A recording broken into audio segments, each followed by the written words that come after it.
Question 4. So we're looking at some functions here.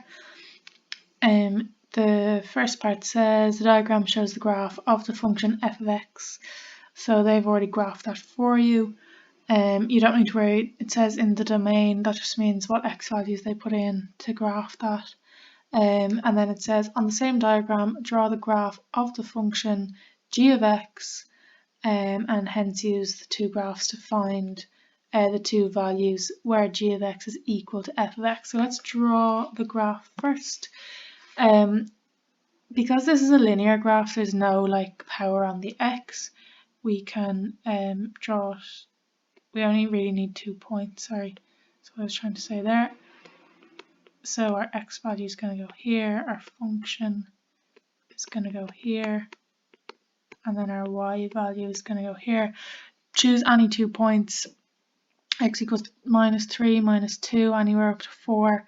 On the solutions I put on Edmodo, I just did -2 and 2. So anywhere I saw x, I put in -2 there, and anywhere I saw x here, I just put in 2. So that one was -2. That's a little bit messy, sorry, and that one was 2. So the values that I got out then, put it into your calculator, you get 1 there and you get 9 there. So the 2 points that we want to plot are -2, 1 from the top line and 2, 9 there from the bottom line. So let's plot them. -2, 1 is here, and then 2, 9 is here. Then get your ruler and connect the two lines, or sorry, dots, if you can line it up a bit better than I can, hopefully.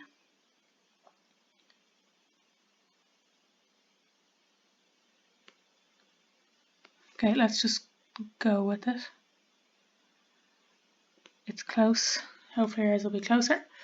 And then it says, hence find the graphs of the two values for which g of x equals f of x. So that's where the two lines cross over, the two functions cross over.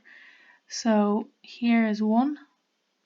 This one's going to be slightly off. I mean, technically it's here. Realistically, if this is where it should have been, probably would have been up here. But we'll see. It doesn't matter if your line's off. You'll still get the marks if you're able to indicate where those two functions cross over. Part 2 then, verify your answer, and they want to know where g of x equals f of x. So g of x equals f of x. G of x we know is 2x plus 5. F of x we know is x squared plus 2. Okay. Because we have this x squared, getting x's on one side and numbers on the other isn't really going to help us. So what we actually want to do is get everything to the same side. So let's take 2x first to be left with 5 equals x squared minus 2x plus 2. And then let's take the 5 away as well to be left with 0 equals x squared minus 2x plus 2. So that's the equation that we want to solve. It's a quadratic equation. You know that because there's an x squared, an x, and a number. And we want to use the minus b formula for that. I'm not really going to have enough space here. If you go to the solutions on Edmodo, it's fully done out there for you. A would be equal there to 1, b would be equal to minus 2, and c would be equal to 2. Put that into your minus b formula, it's on Edmodo. And what you would get there is x equals 3. When you do that into minus b, when you do the plus, you get x equals 3. And when you do the minus, you get x equals minus 1. And you can see there that that's it verified. Oh, sorry, that should have been a minus 1.